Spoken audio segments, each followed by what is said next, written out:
I am Lee Mckim, and I'm here at Stevens Creek Toyota Scion to introduce to you one of the world's greatest values that a sports car offered to the public today, the Scion FR-S.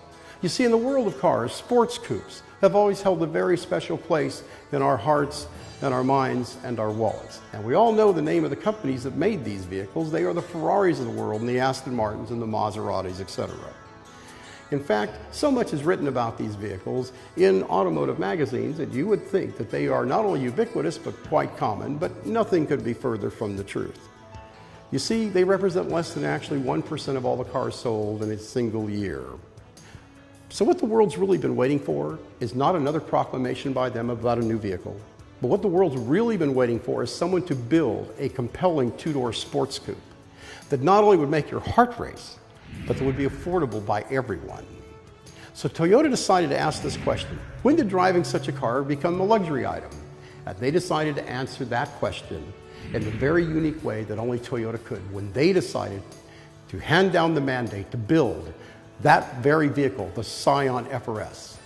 But they knew enough about great cars that they knew to impose certain restrictions and engineering restraints. So they would move away from boosted engine technologies and all-wheel drive systems, because that would have added weight, complication, and cost to the very vehicle that they were trying to build, because there's a certain formula about great cars. They were usually very simple in design, but they were eloquently engineered, which means you couldn't take a single thing away from them and have them still be whole. And yet if you added anything else, it would have been superfluous. Such cars are greater than the sum of their parts, and the Scion FR-S will certainly be counted among them. The car you see before you, this front-engine, rear-wheel driven two-door sports coupe that champions lightweight design and a boxer motor placed well deep into its tuned suspension and chassis, is not the very first Toyota built with such an award-winning design. No, that honor goes back 5 decades to the very first sports coupe that Toyota built. It was showed at the 1962 Tokyo Auto Show and won the first Grand Prix of Japan. So successful was it that everybody remembered its design criteria. Let me tell you what it was. It was a two-door sports coupe that championed lightweight design and a boxer engine placed well deep into the heart of its tuned chassis. It won races year after year, and the automotive DNA for this car spans those 5 decades and all the great and iconic Toyota models that were built since.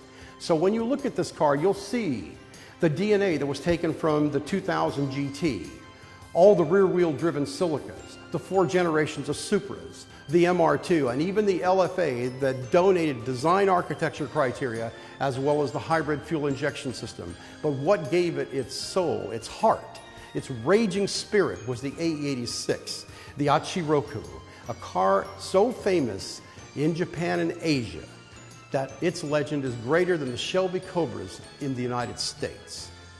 Most car companies are trying to develop a vehicle to move the needle in their market segment. And I'm going to give it to you, the FR-S is not doing that. No, it is my opinion that the FR-S, as it sits here, should be the gauge upon which all current model sports coupes are compared and weighed. Yes, but the calculus to move the needle on this vehicle should only have 3 components. The first thing is those other cars should have world-class driving dynamics, as this one does. The second thing is those vehicles should make your heart race. It's what the Japanese call the wakadoki, and it's what I call, when you drive this one, Scion Snap. And the third item should be that there, yes, in the formula there should be an affordability index. But the problem with that is the nearest vehicle that has this attributes are so far north of its price, it would be unfair. So in truth, let's be unfair. Let's throw away the last component of that formula. So I'm inviting those people that have the world's leading sports coupes that are currently produced to come down and meet with me. And let's do that wheel-to-wheel comparison, nose to nose. Take this vehicle through its paces and discover why it also has world-class driving dynamics. And then you'll understand the truth about why this vehicle is so great. I hope you get to have an automotive conversation between yourself, this perfectly balanced sports car, and a road that twists away from you out of your line of sight.